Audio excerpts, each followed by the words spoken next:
Yan, mga magandang gabi mga kapanalig.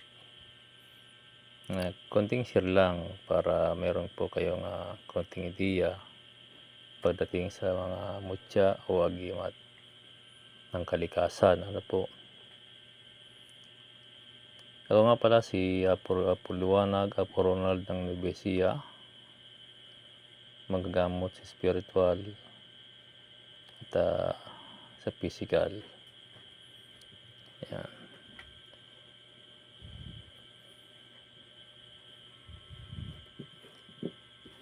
Ito po yung mga koleksyon ko ng mga kidlat. Yan. Meron na po silang 11 pirasong kidlat, 10. Hindi nga pala ito kasama. Yan. Ito yung ginagamit ko sa gamutan. Yan, dalawa yan. Pangil at dila. Ito yung mga bagong koleksyon ko, 6. Yan. Ang kidlat po pala, napakainam na ilubog mo sa tubig, babad, at inumin yung tubig. Napakainam po sa katawan. Lalong-lalo na po kung meron kang karamdaman. At isa pa doon, ang kidlat, kung saan masakit yung katawan mo, pwede mo rin siyang ilapat o ipatong. Yun po ay kusang nawawala. Yun po pala ang kakayahan ng isang kidlat. Ano po? Kaya napakainam po magkaroon tayo ng lalo po sa mga gamot. Ano po? Kaya napakainam po yung meron tayong ganitong gamit. Kaya nga lang napakahirap din hanapin. Lalo po sa gamutan. Yan. Sa mga kumbati, napakainam din po itong gamitin. Yung mga lumalaban, matitigas ang ulo, yan, ginagamit ko po yan sa kanila yan.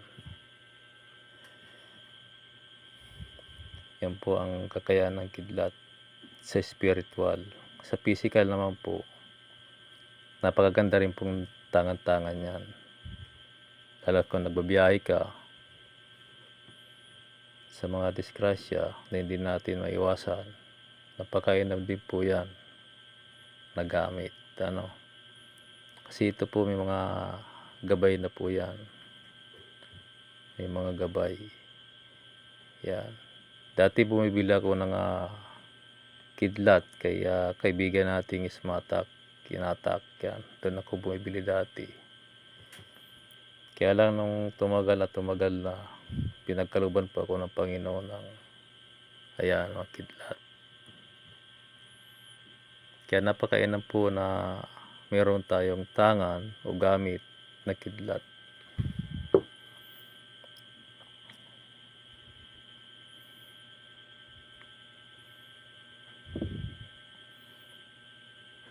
Ito yung bago kong kuha o nakuha ko po ito.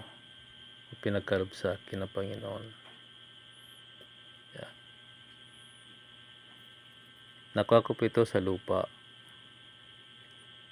Pinakita sa akin ng gabay o kaibigan ko. Napakatagal ng panahon na ito ay nasa lupa. Yan. Pero napakalakas po ng kanyang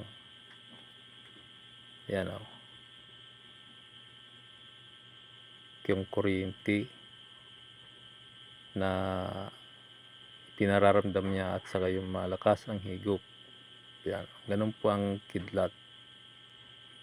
Ano po, yung mga antingero na hindi po agad-agad nila nalalaman kung ano po yung hawak nila. Yan. Pwede rin po natin itong gawing sing-sing. Ito ginagawa ko itong sing-sing. Ayan, may bawas na. Yan. Napakaganda po yung kanyang pagkabato niya, para siyang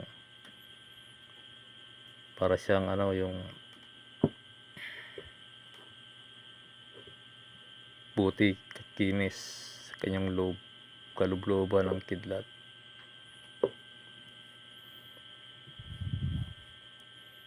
Yan po ang kakayahan ng kidlat. Ano po, pang spiritual, physical, ang kanyang kakayahan. Kaya po kailangan po natin dyan ay respeto yung kanyang mga gabay para lalong lumakas ang kailangang pwersa. Yan. Ngayon ako nakakita ng ganito nga bato. Para siyang batong sinukuan. Yan. Napakagandang bato. Pwede rin ito sa pang-ipit o panghuli ng gumagambala. Yan. Pangkalahatan depensa din po ito. Spiritual, physical. Parang ito. Linta ng saging. Yan.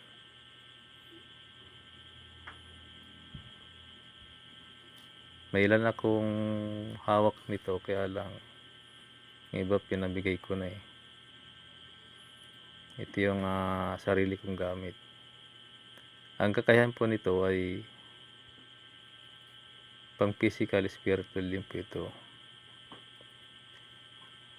Isa rin po siyang kabal. Kung may sugat ka, napakainan po ito na panggamot sa sugat. Napakadali maghilom ang sugat. Yan binta. Malakas din to sa tubig. Kung ikaw nasa tubig, tatagayin ka o barilin ka, hindi ka basta-basta tatalaban o masusugatan.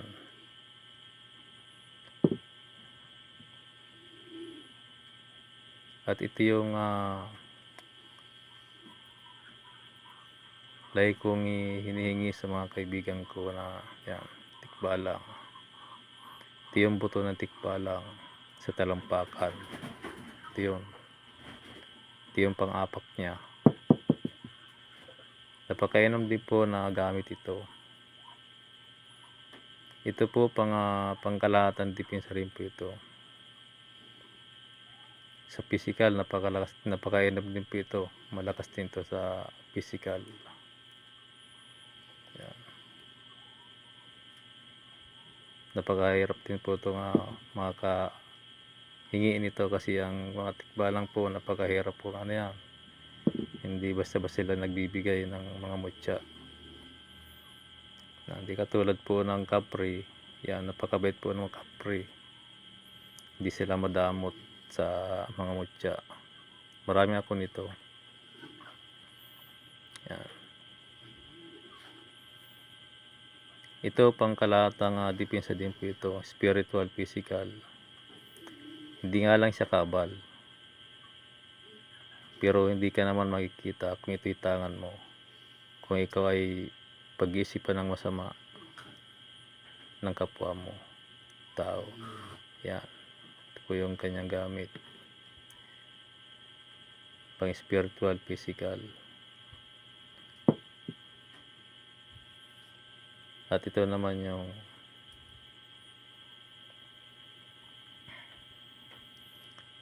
sapatos. Mutya ng sapatos. Galing po ito sa Dwindi. Kaya lang kalahati lang yung pinagkalob sa akin eh. Ito malakas din po ito sa spiritual. Yan. Sa physical, isang magiging mabilis kang maglakad o tumakbo. Yan po yung kanyang kakayahan sa physical. Yan. Magaling mong sipa. Yan po yung kanyang kakayahan.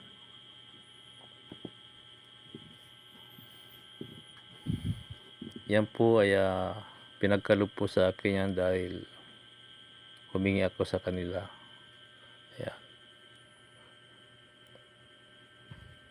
Kailangan po kung kayo po ay hingi ng mga mutya sa mga tulad ng kidlat sa kalikasan, tulad dito, kailangan po malinis yung puso at isipan natin na meron po tayong magandang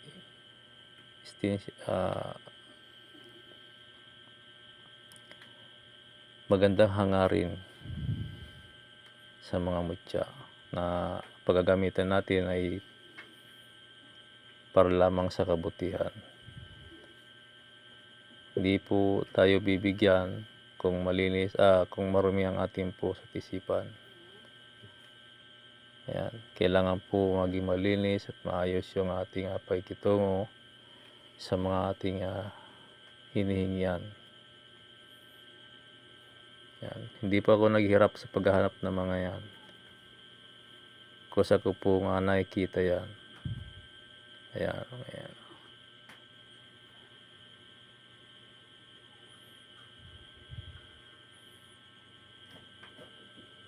Kaya di na ako bumibili ng kidlat. Dati bumibili ako ng kidlat kay sa ating kaibigan na si Smatak Kinatak. Kaya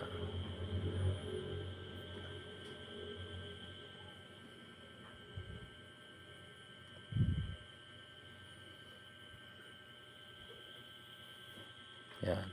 Napakainom po yan, malakas na gamit po yan.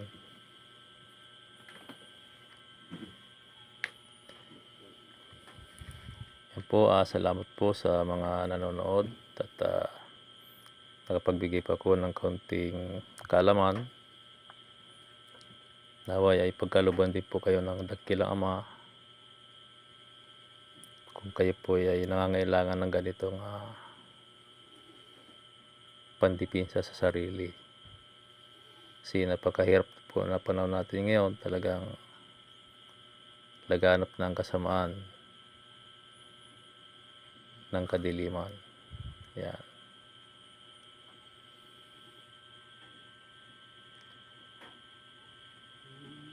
Yan. Sa lahat ng nanonood po, konting ano lang po, suportahan niyo po ang video ito at marami pa kayo malalaman tungkol sa mga mutya na aking i-upload sa mga video ito na susunod. Napakarami pa talaga. Yan. Kasi marami na akong napanood na mga mutya. Wala akong nakita ang ganito. Yan. Wala akong nakita ang ganito. Linta marami. Yan. Saka kidlat. Ang kidlat talagang napakahirap pong hanapin yan. Kung kusa mo lang hanapin. Pero kung hingi ka sa may-ari o pinanggalingan yan, hindi ka mahirapan. Yan po si Apo Liwanag, Apo Ronald ng Gimbayan Bibisia. Sa mga nais po magpagamot, kontakin nyo lang po si Apo Liwanag. Yan. Walang bayad po ang ating gamutan. Ito po libre na pinagkakaloob sa atin ng Panginoon. Yan.